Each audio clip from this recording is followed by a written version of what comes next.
ఒకప్పుడు మనకి stock market అంటే అదేదో డబ్బున్నటువంటి వాళ్ళు ఇవ్వరు. ఇప్పుడు మధ్యతరగతి అయిపోయింది, పేదల దాకా వచ్చేస్తుంది క్రమంగా. ఇంకొకటి పెట్టుబడులు పెడితే ఇదివరకు ఎంత మిగులుద్దో తెలియదు, ఇప్పుడు పెట్టుబడులు పెడితే మిగులుతుందో లేదో తెలియదు. కానీ అందరూ స్టాక్ మార్కెట్ల ఇన్వెస్ట్మెంట్స్ వైపుకి ఎందుకు వెళ్తున్నారంటే, ఒకప్పుడు పొదుపు బ్యాంకుల్లో చేసేవాళ్ళు. ఆ బ్యాంకులు ఎప్పుడైతే వడ్డీ రేట్లు తగ్గించినాయో వీటిని తీసుకొచ్చి ఇక్కడ ఈ మదుపరులుగా మారిపోతున్నారు. దీని ఇంపాక్ట్ 84,500 పాయింట్లకి సెన్సెక్స్ చేరిపోవడం, 1860 పాయింట్లు నిన్న ఒక్క రోజుకి అప్పై 25,800 స్థాయికి నిఫ్టీ చేరడం.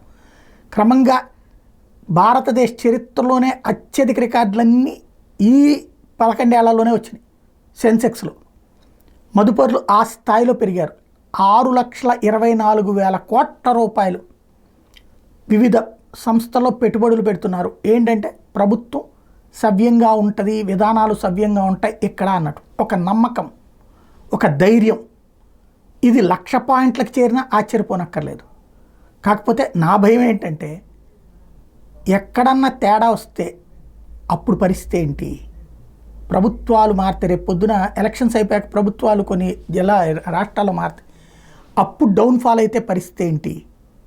ఒక్కసారిగా ఇప్పటిదాకా నా చేతిలో 1000 రూపాయలు ఉన్నది అనుకున్నది ఒక్కసారిగా 100 రూపాయలకు పడిపోయే పరిస్థితులు వస్తాయి. అది ఎట్లా అన్నదే ఇక్కడ ప్రశ్న.